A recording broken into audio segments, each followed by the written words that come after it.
Subscribe to Mufti Tariq Online and press the bell icon for more videos. السلام علیکم ورحمۃ اللہ۔ یاسر محمود لاہور سے یہ بھائی سوال کرتے ہیں کہ اگر ناخن پر ہلکی سی نیل پالش رہ گئی ہو اور پھر غسل کرنے کے بعد پتہ چلے کہ نیل پالش لگی ہوئی تھی تو کیا اس صورت میں غسل ہو جائے گا یا نہیں؟ اس بارے میں شرعی حکم کیا ہے بیان کر دیں۔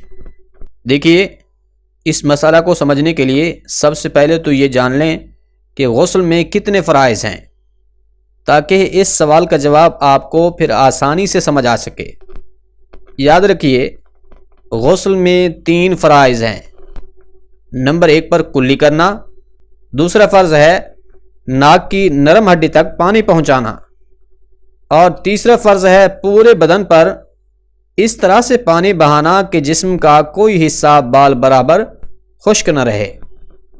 اگر جسم کا کوئی حصہ بال برابر بھی خشک رہ گیا تو پھر غسل نہیں ہوگا۔ تو یہ 3 فرائض ہیں۔ جس نے بھی ان 3 فرائض کو اچھے طریقے سے ادا کیا اس کا غسل ہو جائے گا۔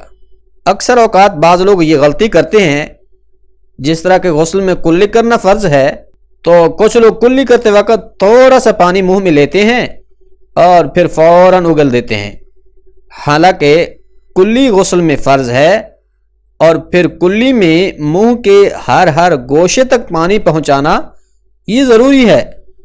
اسی طرح سے ناک میں پانی ڈالتے وقت بہت سارے لوگ تھوڑا پانی استعمال کرتے ہیں، تو یہ بھی غلط طریقہ ہے۔ اس کے لیے بھی یہی حکم ہے کہ ناک کی نرم ہڈی تک پانی پہنچانا یہ ضروری ہے۔ اب رہی یہ بات کہ نیل پالش لگی ہوئی ہے تو غسل ہوگا یا نہیں، اس حوالے سے فقہاء کرام نے لکھا ہے کہ نیل پالش ناخن کے اوپر اپنی تہ بنا لیتی ہے، یعنی اگر نیل پالش ناخن پر لگی ہوئی ہے تو پھر پانی ناخن تک نہیں پہنچ پاتا۔ اب چونکہ پورے بدن پر پانی بہانا یہ فرض ہے، بال برابر بھی اگر جسم کا کوئی حصہ خشک رہ جاتا ہے تو غسل نہیں ہوتا۔ اور پھر یہ غلطی اکثر خواتین کرتی ہیں کہ جب ان کی نئے نویلی شادی ہوتی ہے تو 6 مہینے تک وہ اپنے ناخنوں سے نیل پالش اترنے ہی نہیں دیتی۔ اس حالت میں اگر وہ غسل کریں گی تو ان کا غسل نہیں ہوگا، وہ پاک نہیں ہوں گی بلکہ ناپاک ہی رہیں گی، اور پھر اسی دوران وہ جتنی بھی عبادت کریں گی، نماز پڑھیں گی، قرآن کریم کی تلاوت کریں گی، انہیں بجائے ثواب کے الٹا گناہ ملے گا۔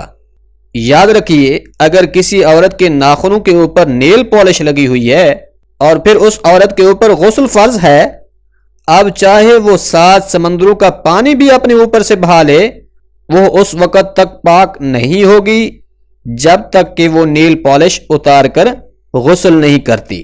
یہ غلطی کافی ساری خواتین کرتی ہیں، انہیں اپنی اس غلطی کو سدھارنے کی ضرورت ہے، ورنہ ناپاک رہیں گی۔ امید ہے بات سمجھ آ گئی ہوگی۔